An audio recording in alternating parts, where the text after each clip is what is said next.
प्यारे दर्शकों नमस्कार, आपका बहुत बहुत स्वागत है। इस वीडियो में हम बात करेंगे इचिंग की homeopathic medicine according to symptoms.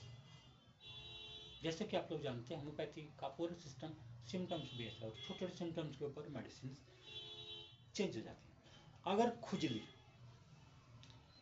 नहाने के बाद बढ़ती है तो मैककार्प, नहाने के बाद कम हो जाती है तो क्लीमेटिस, ठंडे पानी में नहाने से या ठंडे पानी में घुसने से बढ़ती है तो फैगोपायरम, अगर पसीना आने के बाद बाइटिंग की तरह का फीलिंग होती है जैसे कोई चीज़ काट रही है तो वहाँ कोकुलस, अगर बर्निंग महसूस हो रही है जैसे किसी मक्खी ने किसी कीड़े ने काट लिया, इस तरह की जलन महसूस हो रही है तो आर्टिका यूरेंस, अगर रात में बढ़ती है तो बोविस्टा और मेजेरियम, अगर ठंड के दौरान बढ़ती है जब उसको ठंड लग रही है, ठंडे मौसम में बढ़ रही है या ठंडी हवा में जाने से बढ़ रही है तो हिपरसल और पेट्रोलियम, इन दोनों में से कोई भी मेडिसिन दी जाती है। अगर क्वेश्चन के बाद इंटरकोर्स के बाद बढ़ रही है तो एगेरिकस, अगर ठंडी हवा में जाने से बढ़ रही है तो रूमैक्स या स्टैफिसगेरिया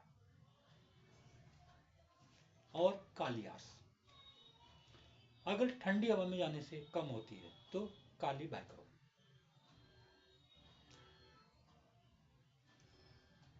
अगर खाने के बाद इचिंग स्टार्ट हो जाती है तो कैलकेरिया फॉस, अगर बुखार के दौरान हो जाती है तो काली ब्राउन, अगर एग्जर्शन के बाद होती है, कोई मेहनत करने के बाद इचिंग बढ़ रही है तो नाटाम्यूर, अगर स्टोव की गर्मी से स्टोव के पास वो काम कर रहे हैं उससे अगर आराम मिलता है तो ट्यूबरकुलिनम और रूमैक्स, अगर लेटने से इचिंग कम हो जाती है तो आर्टिका यूरेंस, मीठ खाने के बाद अगर हो रही है तो रूटा, अगर मेंसेस के दौरान इचिंग स्टार्ट होती है तो ग्रेफाइट्स और काली कार्ब, अगर मेंटल एग्जर्शन से हो रही है तो एगारिकस,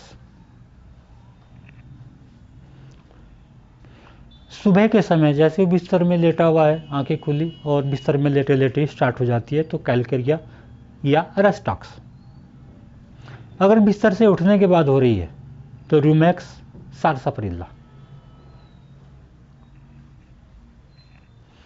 अगर जगते ही स्टार्ट हो जाती है, आंख खोलते ही स्टार्ट हो जाती है तो स्ट्रामोनियम, अगर नोजिया के साथ में इचिंग है यानी वो जब तक स्क्रैच कर रहा होता है, स्क्रैच करते करते खुजली करते करते उसको जी खराब होने लगता है, उसको उल्टी आने को हो जाती है और फिर उसको वोमिट आ जाती है तो वहाँ इपिकैक, रात के समय हो रही है तो carbonium sulph, sulphur, Ertiga urens, बुजुर्गों में अगर इचिंग की समस्या दिखाई पड़ती है तो मेजेरियम, ओवरहीट होने के बाद अगर हो जाती है तो लाइकोपोडियम,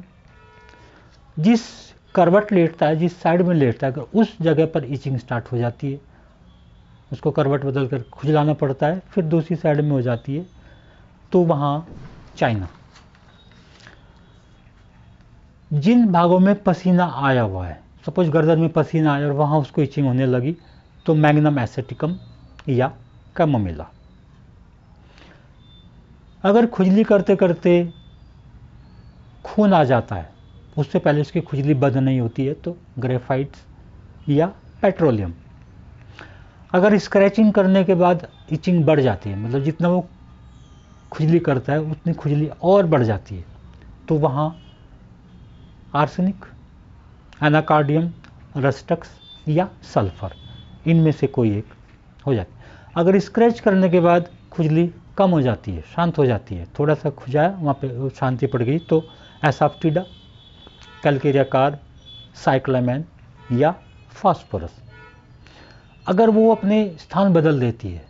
अभी यहाँ हुई इस हाथ में, वहाँ स्क्रैच किया तो दूसरे हाथ में पहुँच गई, वहाँ स्क्रैच किया, पेट पर पहुँची। इस तरह से अगर वो प्लेस चेंज कर रही है, एगरिकस, इग्नेशिया, मेजेरियम या स्टैफिसिकेरिया। अगर नींद के दौरान हो रही है तो बेरेटाकास, कार्ब और फास्फोरस। अगर सोने जाते ही स्टार्ट हो जाती है, जैसे बिस्तर में लेटा सोने के लिए और आंखें बंद की उसने तो स्टार्ट हो जाती है, तो ओस्मियम मैट।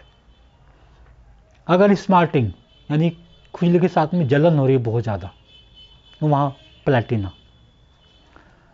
स्प्रिंग के सीजन में अगर होती है, बसंत में यानी मार्च के आसपास अगर होती है, तो फ्लोरिक एसिड। अगर स्टिंगिंग, डंक मारने की तरह की फीलिंग वहाँ पर आ रही है, तो एपिस, क्लोलेरम, graphites, rhus tox, spongia, urtica urens. इसमें से कोई भी मेडिसिन सिम्टम्स के अकॉर्डिंग दी जाती है। अगर कोई इरप्शन सप्रेस होने के बाद में खुजली बची रहेगी, इरप्शन तो दब गया, सपोज किसी को रिंगवर्म था और रिंगवर्म ठीक हो गया, लेकिन इचिंग अभी भी बची हुई है, तो वहाँ पर आर्सेनिक इंडिकेट होती है। अगर टीयरिंग सेंसेशन हो रहा है, ऐसा लगे जैसे कोई चीज़ फाड़ रही है, इस तरह की इचिंग आती है, तो वहाँ पर लाइकोपोडियम या स्टैफिसिकेरिया। अगर टिकलिंग वहाँ पर फील होती है, खुजलाने के बाद में गुदगुदी महसूस होती है उसको, तो सैबाडिला। अगर कपड़े उतारने के बाद स्टार्ट हो जाती है, जैसे कोई बाहर से आया, ऑफिस से आया, कपड़े चेंज करने लगा तो स्टार्ट हो जाती है खुजली, तो वहाँ पर रूमेक्स या आर्स आयोट। वायलेंट इचिंग बहुत ज़्यादा है, बहुत भयंकर खुजली है, खुजला से पागल हो जाता है, एगरिकस, ड्रोसेरा या डलकामारा या मेजेरियम। अगर खुली हवा में घूमने के बाद होती है तो सल्फर। गर्म होने के बाद, गर्मी में या कपड़ा, जैसे गर्म कपड़ा ओढ़ लिया उसके बाद अगर शुरू हो रही है बिस्तर में गर्म होने के बाद, तो सोराइनम या सल्फर। अगर ऊनी कपड़ा पहनने से इचिंग होती है तो हिपरसल्फ या सोराइनम। तो मित्रों, ये थी कुछ मेडिसिन इचिंग के लिए। आशा है आपको इनसे लाभ मिलेगा। फिर मिलते हैं अगली वीडियो के साथ में।